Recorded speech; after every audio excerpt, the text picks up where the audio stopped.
নেত্রকোনার হাওর অঞ্চলে মাছের উৎপাদন কমছে। হাওরে মিলছে না দেশীয় প্রজাতির ৩৫টি মাছ। এই অবস্থা থেকে উত্তরণে পদক্ষেপ নেওয়ার দাবি এলাকাবাসীর।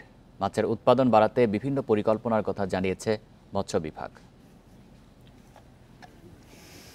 নেত্রকোনার হাওর অঞ্চলের মুক্ত জলাশয় দেশি মাছের অন্যতম উৎস। তবে ঢলের পানিতে ভেসে আসা বালিতে নদী, বিল ও খাল প্রায় অর্ধেক ভরাটে কমেছে মাছের উৎপাদন।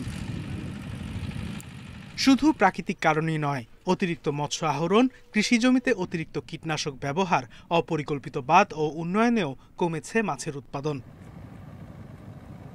মৎস্য বিভাগ বলছে ২০২১ সালে জেলার হাওর অঞ্চলে দেশি মাছের উৎপাদন ছিল ৩৮,০০০ মেট্রিক টন। ৩ বছর পর মাছের উৎপাদন দাঁড়িয়েছে ৩৪,০০০ মেট্রিক টন। এতে বছরে ১০০ কোটি টাকা লোকসান হচ্ছে।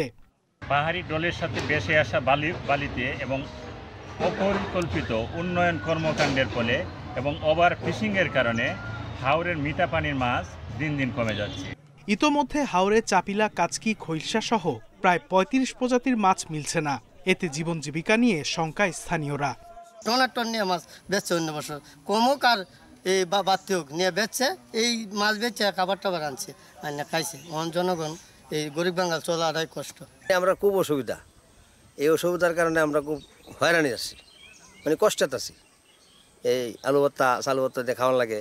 এমন অবস্থা থেকে উত্তরণের জন্য নো ফিশিং জোন, ৩ মাস মাছ ধরা বন্ধ সহ নানা উদ্যোগের কথা বলছে মৎস্য বিভাগ। আমরা এটা কীভাবে বাড়ানো যায় সেজন্য আমরা উদ্যোগও গ্রহণ করছি। সামনের দিনগুলোতে আমরা আশা করছি যে হাওরে দেশীয় মাছের প্রজনন মৌসুমে আমরা ইলিশের আদলে যে ব্যান পিরিয়ড করা হয়, এখানে আমরা মানে নিষেধাজ্ঞা বাস্তবায়ন করব। বিশেষ করে বৈশাখ জ্যৈষ্ঠ মাসে এই ধরনের একটা চিন্তা ভাবনা চলছে।